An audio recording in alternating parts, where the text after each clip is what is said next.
¿Cuántos pueden decir un gloria a Dios? ¡Gloria a Dios! Bueno, como ha dicho el pastor, soy un joven de la iglesia de Bilbao. Estoy muy contento de estar con todos ustedes compartiendo un culto. El único objetivo es dar la gloria y la honra a nuestro Dios. Voy a compartir algo con todos ustedes, espero hacerles bien. Pues nos vamos a Efesios capítulo 4, versículo del 22 al 24. En cuanto a la pasada manera de vivir, despojaos del viejo hombre, que está viciado conforme a los deseos engañosos, y renovaos en el espíritu de vuestra mente, y vestíos del nuevo hombre, creado según Dios en la justicia y santidad de la verdad. Cuando leo este versículo, me viene a la mente el autor de esta carta, el apóstol Pablo. Era Saulo de Tarso. De ser un perseguidor de Cristo y de sus discípulos, de querer matar a los cristianos, a ser un seguidor. Así fue su conversión. Saulo fue uno de los sacerdotes para pedir la autoridad para que las sinagogas le ayudaran a acoger a los cristianos. Y en el camino de Damasco, yendo por Damasco, le rodeó un resplandor del cielo de luz y se quedó pasmado. Yo imagino que diría, ¿qué es esto? Y salió una voz: Saulo, Saulo, ¿por qué me persigues? ¿Quién eres? Yo soy Jesús, a quien tú persigues. En ese momento yo vi el poder de Dios, de su transformación, y que Dios restaura. Fue algo impresionante para mí leer esto. Entendí muchas cosas, me abrió la mente. En ese instante dijo: ¿qué quieres que haga? Es algo muy fuerte, yo creo, de ser un seguidor, un perseguidor, a ser un seguidor. Con esto les quiero decir que Dios transforma, Dios restaura, Dios cambia, Dios tiene un propósito para cada uno de nosotros. Si estamos aquí es por su gracia y por su amor.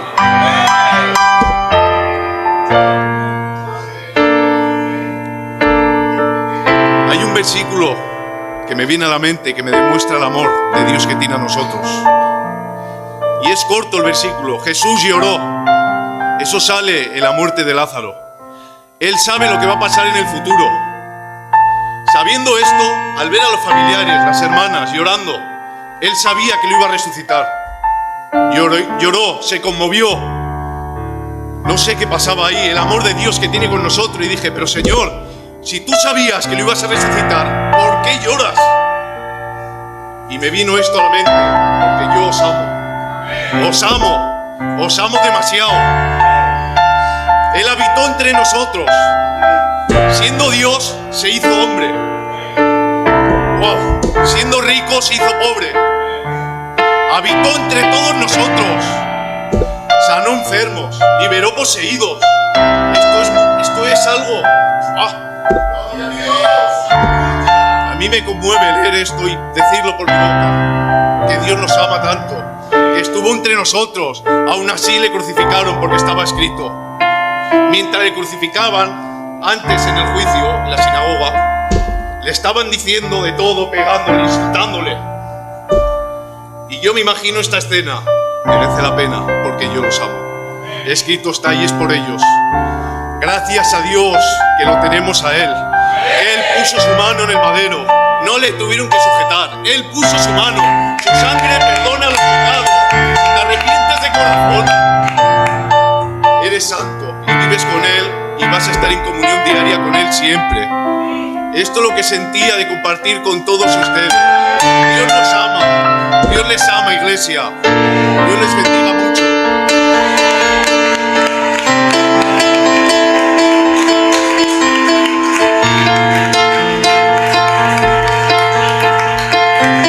Aleluya.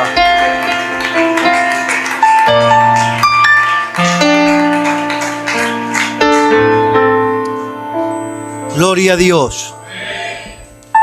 Bueno, pues en esta tarde estoy contento de compartir este culto con todos ustedes. Para mí es un privilegio que Dios me permita estar hoy entre ustedes.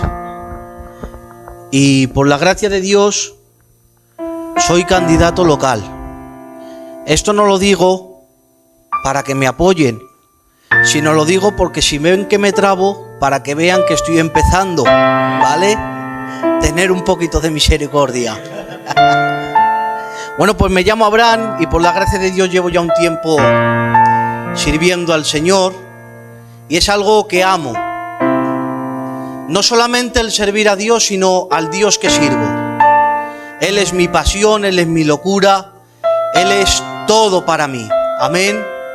Por eso les animo, iglesia. Y si me dan 5 minutos, les comparto algo que tengo en mi corazón. Dice el apóstol Juan en su libro, capítulo 19, verso 28, y dice la Biblia: después de esto, sabiendo Jesús que ya estaba todo consumado, dijo para que las escrituras se cumpliesen: tengo sed. Recibimos la palabra con un aplauso.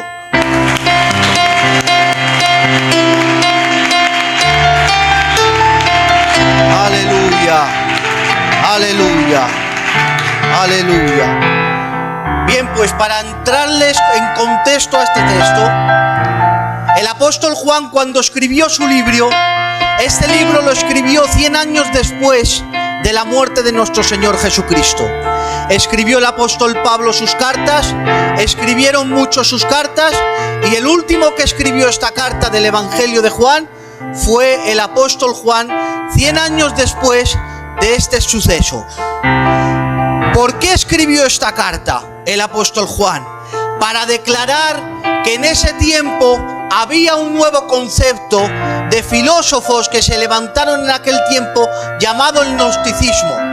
El gnosticismo quería decir, una de sus doctrinas bases era que Jesús era todo Dios y no todo hombre, sino que pasó el suceso de la cruz siendo como Dios sin sufrir una sola gota como hombre. Ellos se basaban diciendo que el espíritu es puro y la materia, que es la carne, es malo. Por eso dice que cuando pasaba él no dejaban la huella y decían muchas locuras. Ellos decían haciendo esto glorificando al Señor, pero ellos no sabían que Jesús se tenía que hacer hombre para que usted pueda gloriarse de lo que Él está ahora, para que usted esté con Él donde Él esté ahora. Por eso su sacrificio no fue solamente como Dios, sino también como hombre. Dicho sea de paso, dicen los entendidos, los que han pasado por un suceso de guerra o los que han estado en Vietnam, que el mayor sufrimiento que había de sufrir no es estar las heridas en la guerra, no es estar el sufrimiento de la guerra, sino sufrir la agonía de la sed. Ahí sabían los hombres que eran verdaderamente humanos. Por esto el apóstol Juan, pudiendo escribir las 7 frases que él dijo, escribió solamente 3, porque él estuvo el único, que él estuvo en la cruz, para poder escribir las 7 palabras de Jesús en la cruz. Pero sin embargo solamente hace hincapié a 3 palabras: a tengo sed, consumado es, y madre, he aquí tu hijo, hijo, he aquí tu madre. Por eso cuando dice esta palabra está diciendo que Jesús era realmente humano. Por eso cuando vemos a Jesús, miren la escena, entre el cielo y la tierra,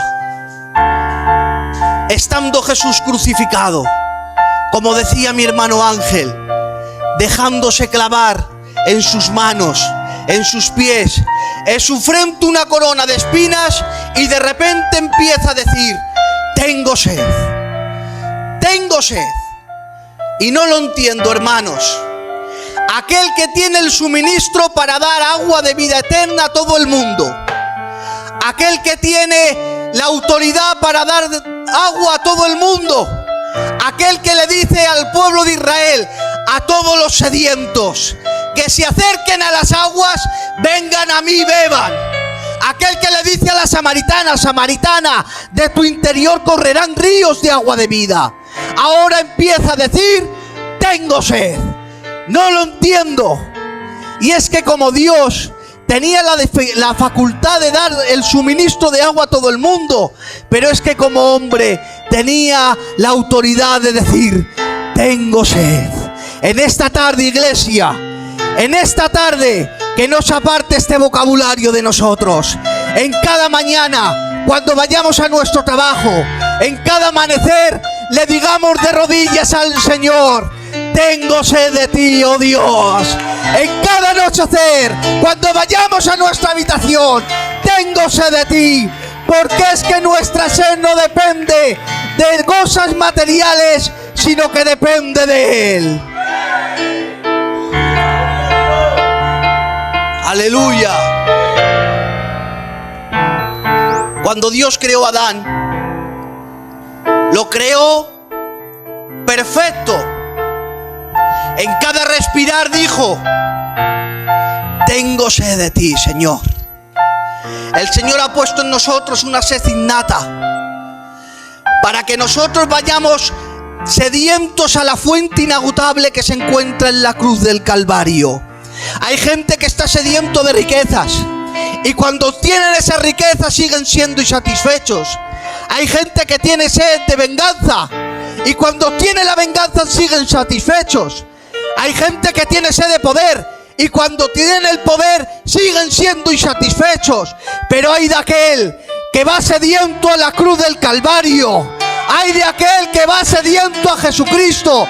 Dice la Biblia que de su interior correrán ríos de agua de vida. Por eso les dejo con este texto, hermanos, como acabó nuestro Señor Jesucristo en el día de la fiesta. Dice: el que tenga sed, venga a mí, beba, y de su interior correrán ríos de agua de vida. Hermanos, estamos acostumbrados al agua embotellada de los cultos, al agua embotellada de las reuniones, al agua embotellada de 4 visitas, que remuevan las aguas. Pero tenemos en nuestra habitación un arroyo de Queril. Pero no solo un arroyo de Queril, tenemos una fuente inagotable. Ahí se encuentra nuestro Señor Jesucristo, para que podamos estar bebiendo de Él y podamos decir que de nuestro interior corran ríos de agua de vida. Eso es lo que tenía en mi corazón para todos ustedes. Que Dios les bendiga siempre.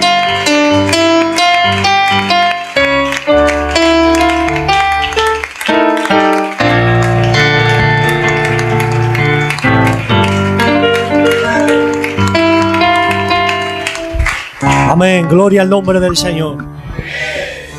Pues yo soy el hermano Daniel de la iglesia de Bilbao, y la verdad que estoy gozoso, agradecido, pues de que Dios me dé el honor y el privilegio de poder estar entre ustedes y, cómo no, darles una palabra que arde en mi corazón.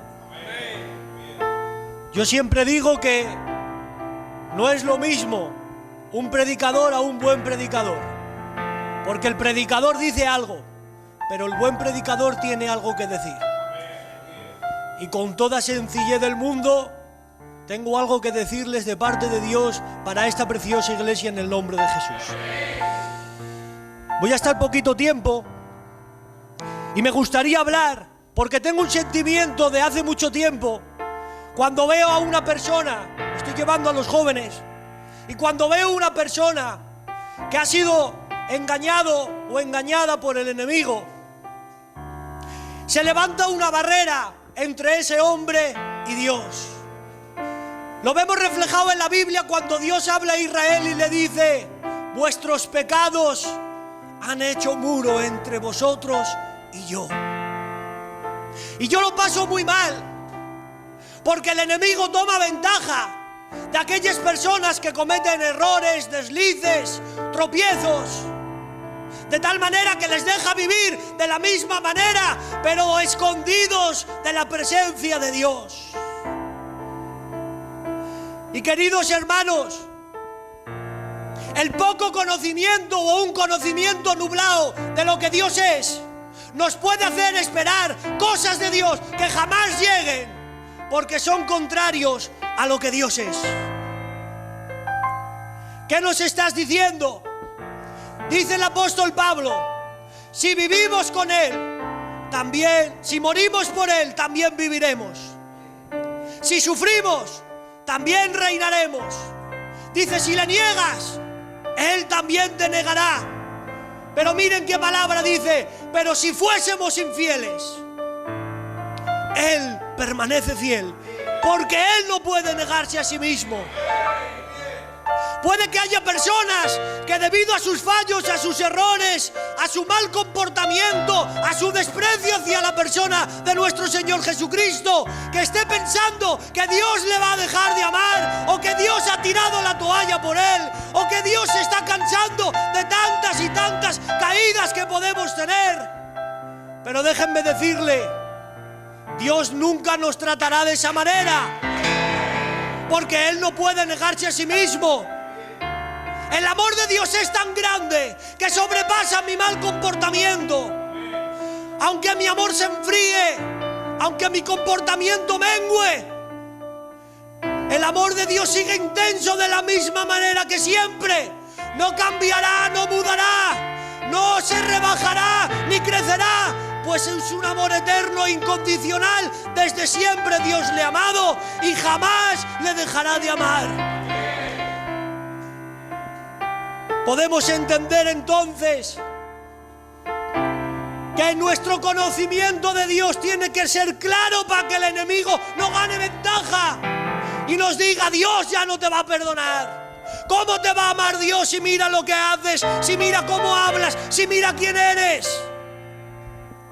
Y el enemigo se intenta aprovechar muchas veces, sobre todo de las personas que llevan poco tiempo, y lo que les hace es privar de disfrutar una intimidad con el Señor. Les permite venir a los cultos, les permite tomar cargos, les permite parecer cristiano, pero por dentro se ha infiltrado el pecado. Y lo que ha hecho ha sido levantar un muro entre Dios y esa persona. Y yo vengo en el nombre de Jesús a hablarle a usted con todo mi corazón. Y es que el amor de Dios es tan grande que sobrepasa nuestros errores y nuestros fallos. Miren que nos esforzamos, que nos rebelamos con nosotros mismos diciendo, ya no voy a hacer eso. ¿Cuántas personas lo han dicho y han dicho, ya no caigo más en esa piedra?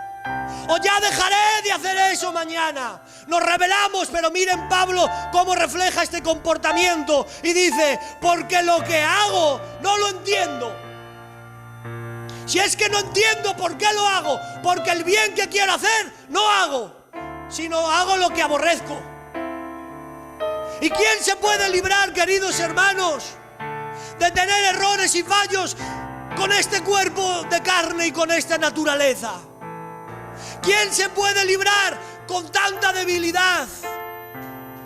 Si vemos en la Biblia a los hombres grandes de Dios teniendo tropiezos, teniendo caídas.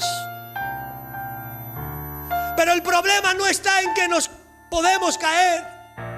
El problema está en creerle a Satanás de que no hay solución para nosotros. Por eso es tan importante mirar a Dios y comprender todo lo que Dios ha revelado en la Escritura, para que no haya engaño en nosotros, para que no haya muro entre nosotros, pues Cristo Jesús murió por nosotros para darnos libertad. Y menos mal que Dios no nos paga conforme nuestras obras, porque apañado iba. Menos mal que Dios no me paga conforme lo que hago. Pero la misericordia de Dios es más alta que los cielos. Y esa es la que nos ofrece el Señor cada mañana. Por eso se renuevan cada mañana, porque son necesarias para nosotros decirle, Señor, perdóname. Veo personas muchas veces con la garganta paralizada que no pueden adorar al Señor por debido a la culpa. Debido a tanto fracaso, a tanto golpe, se están cansando de ser el mismo. Muchos jóvenes me han dicho, ¿para qué lo voy a intentar? ¿Para qué voy a seguir en este cargo? si siempre soy el mismo, si siempre caigo y el enemigo se aprovecha? Pero déjenme decirle, la gracia de Dios es suficiente. Miren qué texto que ustedes se lo saben de memoria. Jehová tardo para la ira y grande en misericordia, que perdona las rebeliones y la iniquidad. Ay, qué descanso, ¿verdad? Él, aunque merezcamos la ira, su ira llega tarde. Siempre viene pronto y grande en misericordia para ayudarnos. Y nos perdona y nos limpia. Pero miren lo que dice: pero de ningún modo dará por inocente al culpable. Y veo jóvenes que están olvidándose del Dios temeroso, del Dios al que hay que temer y hay que respetar, porque nos predican mucho: la salvación es gratis. Y yo digo amén, pero gratis para mí, porque el pecado, para ser perdonado, tuvo que ser pagado, y no un precio cualquiera. Y veo gente descansando en sus errores y en sus fallos a muchos jóvenes. ¿Y saben lo que le digo yo a muchos jóvenes? No te refugies tanto en la debilidad, porque pecas más de amor que por debilidad. Dios tiene algo grande para nosotros, y es sacar de nuestro corazón lo que se ha infiltrado. Todo pecado tiene que ser pagado, y hay dos maneras: en Cristo o en el infierno. Eso es lo que nos dice la Biblia. Pero Dani,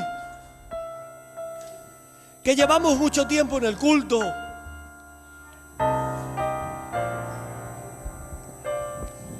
siempre, queridos hermanos, tenemos que estar alertas. Este tipo de palabras tienen que ser reflexivas y examinarnos. Y si estamos bien, es por su gracia. Y si estamos mal, su gracia nos ayudará a levantarnos. Pero lo que tengo que decirles es que si hay alguna persona que se ha descuidado en la relación con el Señor, que se ha levantado un muro entre Dios y Él, tengo que decirle: Cristo murió por nosotros para abolir ese muro que nos separaba. Y me gustaría presentarlo de esta manera. Rápidamente, voy a ir muy rápido. Una parábola, dijo nuestro Señor Jesús. Un acreedor tenía dos deudores, uno debía 500 y el otro debía 50. Pero miren qué palabra: pero ninguno tenía con qué pagarlo, y perdonó a los dos. No se trata de si nuestro pecado es mucho o es poco. Se trata de que no tenemos con qué pagarlo. No hay esfuerzo en el hombre para poder solucionar nuestros errores. Y muchas veces nos olvidamos y nos creemos que por venir a los cultos o a las reuniones vamos solucionando nuestros errores. Pero la única manera de solucionar nuestros errores es hacer como la parábola del republicano y el fariseo.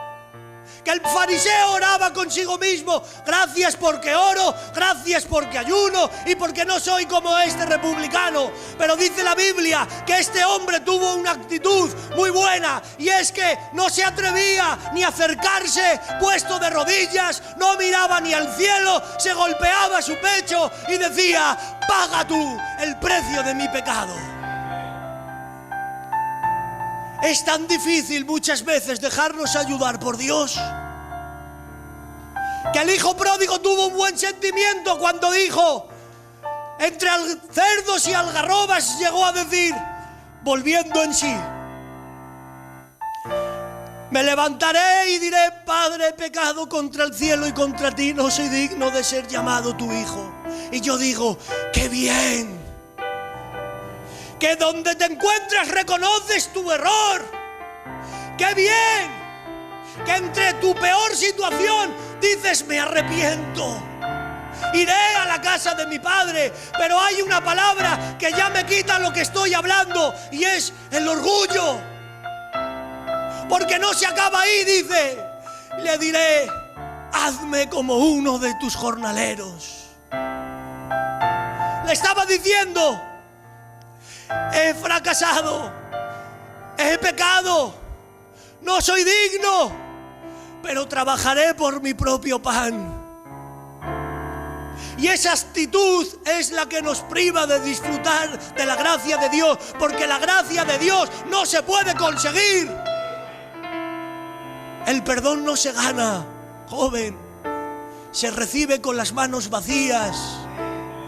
Simplemente es saber que mi error no lo puedo solucionar. Simplemente es descansar en que Dios lo va a hacer. Ahí no hay lugar para el orgullo, ahí no hay lugar para la vanagloria y tampoco para la decepción, porque no soy yo, es Él. Y cuando comprendemos, Señor, paga tú el precio de mi pecado, porque estoy mirando en la hucha y no tengo con qué pagarlo. Estoy mirando en mis bolsillos y no encuentro la manera de solucionarlo. Entonces solo me queda clamar como el salmista: ¿quién me podrá socorrer? Mi socorro no viene de mi iglesia ni de mi entorno. Mi socorro viene de lo alto, de Jehová. Pues como hemos empezado, el no tener un conocimiento claro de lo que Dios es puede hacernos esperar cosas que jamás nos lleguen, porque son contrarias a lo que Dios es. Puede ser que haya personas que piensen que Dios le has dejado de amar, pero déjenme decirle, Dios le ama. Puede que haya personas que estén decepcionadas, pero déjenme decirle, Dios sigue siendo el mismo con usted. Y ya para terminar, dice Génesis capítulo 3 que el hombre y la mujer han pecado. Y después de pecar, de comer del árbol del conocimiento del bien y del mal, fueron abiertos sus ojos. Han visto su situación, su estado. Y miren lo que dice la Biblia. Y cogieron hojas de higuera y se hicieron unos delantales. Esto nos está diciendo, hermanos, el esfuerzo del hombre por ocultar el pecado ante la mirada de un Dios santo. El hombre se afanó e intentó cubrir su vergüenza, pero el esfuerzo del hombre fue insuficiente, porque al escuchar la voz de Dios, dice la Biblia que el hombre se escondió. Y me hablaba el Señor: mi hijo tenía 3 o 4 años, el niño, y yo tenía que prepararme un consejo, ya que íbamos a subir al otro día a hacer un culto libre. Buscando por casa no encontré ningún boli. Tenía un montón, pues ese día no había. Y encuentro uno y lo veo roto. Cada vez que escribía se salía para afuera. Después de ponerle 1 kilo de celo, lo arreglo, lo dejo ahí. Viene el niño: papá, ¿me dejas el boli? Digo, no, vete para allí. Papá, déjamelo, papá, déjamelo. Que no, que te vayas para allí, que lo necesito luego, que no hay más bolis por casa. Y ya son como las 12 de la noche. Que no te lo rompo, toma el boli. Se ha ido el niño para allí, se ha puesto a dibujar. Y después de un rato sale escopeteado y se pone detrás de la puerta de la calle. Digo, Alma, algo le ha pasado a este niño. Digo, niño, ¿qué te pasa? Digo, ¿qué te pasa? ¿Qué te pasa, hijo? ¿Te ha pasado algo? Que te he roto el boli. Digo, tranquilo, que me matas. Porque le dije que le mataba. El poco conocimiento del niño le hizo esconderse de mí, porque no sabía que lo que él rompió yo lo podía arreglar. Y hay personas que el enemigo las ha engañado para que se oculten de la presencia del Señor. Y yo vengo a decirle en el nombre de Jesús: no se esconda de la presencia del Señor.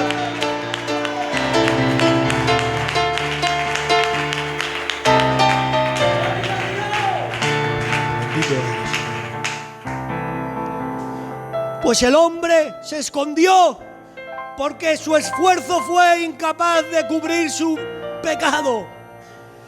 Y dice Jeremías, aunque te laves con lejía y amontones jabones sobre ti, tu pecado siempre está delante de mí, dice el Señor.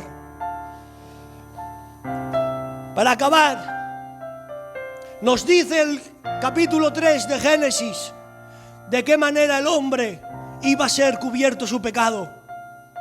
Y prestando atención en la escritura, dice la Biblia, y Dios hizo túnicas de pieles y vistió al hombre y a la mujer. Para que haya unas túnicas de pieles tuvo que haber un animal inocente, y tuvo que ser sacrificado. Las manos de Dios fueron las que se encargaron de sacrificar un animal para poder cubrir de momento el pecado del hombre. Y aquí me hablaba el Señor mucho y me hacía ver cómo quitarse las hojas de higuera de su propio esfuerzo y dejar ser vestidos por Dios.